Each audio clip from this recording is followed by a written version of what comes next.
What's up, guys? This is Satsumane. I'm coming to you with a brand new deck profile today, and today we are doing a clusterfuck of a deck. Okay, so this requires some explanation. This is not a pure UA build, obviously, by the title of the video. This is a Paleozoic build. The reason why I'm going with the Paleozoic build is simply because of Imperial Iron Wall. That card can destroy this deck. Paleozoic works very well against it, and actually works very well with this deck. The plus side to also using Paleo is that you have access to cards like Toad.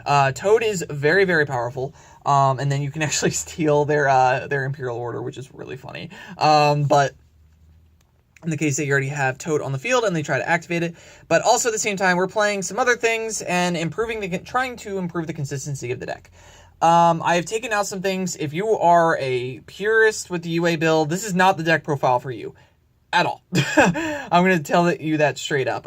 This is, if you want a pure UA build, I will link that in the description below, just because this is nothing like that. I have made some very liberal decisions with this deck.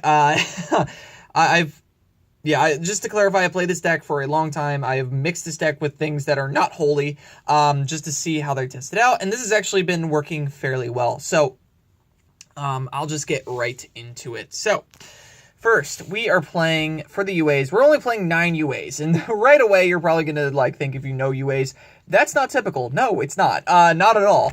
Because playing the standard triple midfielder, you need to, let's see here, for your attackers, we're playing 3 attackers and 3 defenders.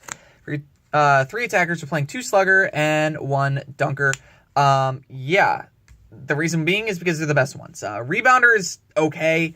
It's really good in specific situations, and it's arguably better in this deck just because you have free tribute fodder. The problem with the card is that it just comes up in weird situations. You have to have your graveyard ready. It's very liable to getting striked. It's very liable to getting negated. So it's just, I want to improve the consistency as much as possible. Slugger's, I think, in my opinion, a better card. Dunker's a better card because it clears a lot of stuff. Slugger gives you free attacks. So that's why I'm going with these. And then for your defenders, we're playing 2 ace and 1 blockbacker. So I've cut down on the defenders as well. The only other defender that you would typically play is blockbacker. And blockbacker is pretty good. It's just that right now it's very easy to play around, especially in this format. Dynamiscus is a card. Canadia is a card that all stop it against Paleozoic. Paleozoic is one of the better decks. Infernoids get around it very, very easily. And then Zoo can easily get around it now. They just have to work around it, and it's just easy to out. So Ace is harder to out, and so is Blockbacker. Blockbacker is extremely difficult to out in various decks. And then obviously Ace actually helps your win condition in terms of getting things on board. So yeah, that's pretty good. We're playing the Speedroid engine, obviously. Sorry for that. I just hit the cord. 3 Teratop, 1 Takatomborg. You're trying to make Invoker, so, and as well as other things that could be very useful for you. The cool thing about Speedroid Teratop is that it's even more versatile in this format than it was before, simply because of Imperial Order and things like it. This can out so many things. This is a 1-card out to many, many different cards. And Teratop is just good. Honestly. For your hand traps, people keep recommending that I take the Ghost Reapers out. I'm not taking the Ghost Reapers out because it's one of the best hand traps for UAs. And the only other one that I would probably, other than Maxi, obviously, the only other ones, obviously, that you could play are your Kaijus, which I would side the Kaijus, and Ghost Ogre, which I'm not siding or maining it, just because I think this is just better right now. This outs a lot of stuff. People don't believe me. People here's why Ghost Reaper's good. If you open it, kind of like Maxi, it's kind of like a win more card, or just a win, just an auto win in some cases. Because if you open this, many people like to go first, and you can elect to go second, especially if you you can elect to go second if you think you're going to get lucky with this card, because people will tend to go off with a lot of plays. You can stop a lot of plays single-handedly with this card. If you're up against Zoo, you hit the Norden, you hit the Emerald. They can't go through the whole combo, they can't cycle everything. They lose access to Emerald, which is really detrimental to their plays. If you don't know how those combos work, look them up. Emerald, like, they play 2 or 3 of them. Like, they need Emerald in order to actually recycle everything. If they can't recycle everything, then they have to rely on combo, which is very easy to negate and get around. So, yeah, Ghost Reaper is just really, really good. And then Infernoids, I mean, you can out the Tierra, you can out a bunch of things. They don't really need to rely on their extra deck, which is the one card, like, in this case, I would sub this out for something like the Kaijus or the, or Lancia. Actually, Lancia is way better than the Kaiju. And then, against Paleo, you out the Toad. You have to out the Toad. If you don't out the Toad, you're going to get fucked. Like, that's just basically what's going to happen. And then Maxi is just a good card. Moving on. 3 signing deal and 3 stadium. And then along with the stadium, we're playing the terraforming. I am not playing the equip spell. That is a bit of a blasphemous move if you know UAs. I'm trying to make this deck as consistent as possible, get as many things on the board, as many negates on the board as possible. With the defenders, you have 3 negates for the defenders, and then you also have multiple negates and outs in the main deck as well. Jersey is the equip spell, again, is very, very good for your OTK options. But in this particular build, because we're playing less UAs and it doesn't help you get consistently to the things you need, I decided to cut it. And so far it's been working. I have tested this deck. It's just that Jersey has just not helped the consistency in many, many cases, and it comes into a dead draw if you draw into it, even at 2. And then at 1 is just, you don't see it. If you want to play the Jersey, go ahead. I don't think it's necessary, honestly, in this particular build. 3 Foolish Burial Goods. This card is the best spell card in the deck. It is probably the best card in the deck. It gets you everything you need that you could possibly want. It sends Paleos to the grave. It sends the trap card to the grave to get a search. Like, we're playing Lost Wind. You can set up Lost Wind. Like, it's way, way too good in this particular build. We're playing Rhoda because you need midfielder as soon as possible, especially in this build. 2 penalty box because it searches. Like, that's why. It's also a decent battle trap, especially in this format. People forget that it's a battle trap, and if they try to pop it, then you get a search. So, yeah. For the Paleos, we're playing 2 Canadia, 2 Dinomischus, and 1 Oleanoides. I don't know how to pronounce that, so just the MSD. This guy banishes. It banishes anything that's face up. This is a Book of Moon, so that's pretty damn good.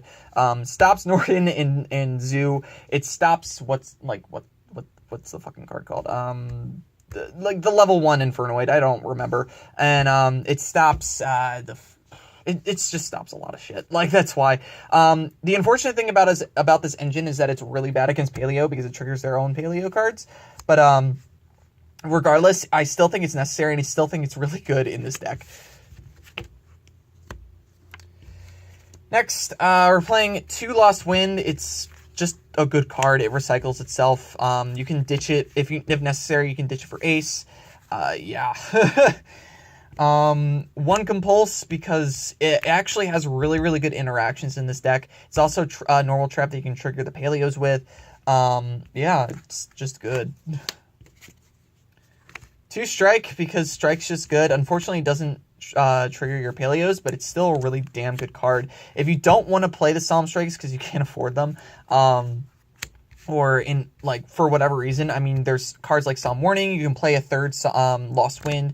Hell, you could even play Imperial Order because you have outs to it in your own deck, so you can pop it with, like, Break Sword. But the extra deck, this is definitely not a budget version whatsoever, for those of you who like UA. Yeah, so moving on to the extra deck, we're playing Invoker. Yeah, it's just good.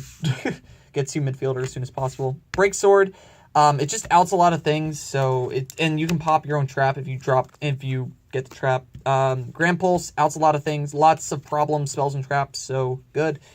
Totem Bird, also good negate, so yeah, why not? Basically it's negates. And then this is a proxy. I'm sorry guys, I don't own Toad yet. It's actually coming in the mail. I should get it this week, but regardless, you should play Toad. This is the only rank 2 that I would even consider playing, other than maybe Paleozoic Anomalocaris. That's the level 2 that likes to pop that likes to pop stuff, not the Searcher. So that's why we're playing Toad. Plus, you want to play this if you have the, what's it called? The, with Winter Cherries. If you have the Winter Cherries in your hand, and you know you're playing against, Paleo, yeah, you might want to, reveal this to banish theirs. It instantly outs a lot. Utopia and Utopia, Utopia the Lightning. I almost said Blitz, that's the German name. But, yeah, like, if you out Utopia, that's pretty good. It gets around a lot of stuff. And then, at the same time, like, you can make it. So, yeah, why not? Emerald, as I said, Zoo they really need this card for their combos, other than Norden. And Norden is, like, for other decks as well. So, that's why we play both of them in the extra deck. But, yeah, they can't recycle. It shuts out. Like, if you can banish both Norden and Emerald against a Zoo player, they're fucked. So if you open, like, let's see here. If you open up 2 Winter Cherries, you banish the Norden on their turn if they go first, and then on your turn you banish the Emerald as soon as you start the turn. So, yeah, Emerald, like, and then you can also make it as well and recycle your resources. Elastic Z's, it's a Hope Harbinger. I would highly recommend putting in if you have a Crystal Wing, put that in here instead. This is just a cheaper option, and the deck kind of struggles against it. Or if you're worried about Blue Eyes, take out their Spirit Dragon, basically. Norden, as I said before, Zoo really needs this. It's a good card regardless. It opens up other decks to Bahamut Shark and Toad as well, so this is a really good card to hit. Seraphonite for Brilliant Fusion decks. This is really integral for a lot of decks, so yeah. Raijin for Invoked. This is the one they always play 3 of. The other one is the light one, so if you have that, it's the expensive card. Raijin is only like $2 at most, so yeah. For those of you who are worried about money. In this definitely not budget version of UA. Genghis hits DDD, even though DDD is not super relevant. People are still playing it because it has powerful plays. Dark Law, because Dark Law is really good and you don't want to face it. And Mithrilium for Metal Foes. So that's it for this deck profile. Don't forget to like, comment, and subscribe. Please comment below and tell me what you think about this deck. As always, guys, have a nice day.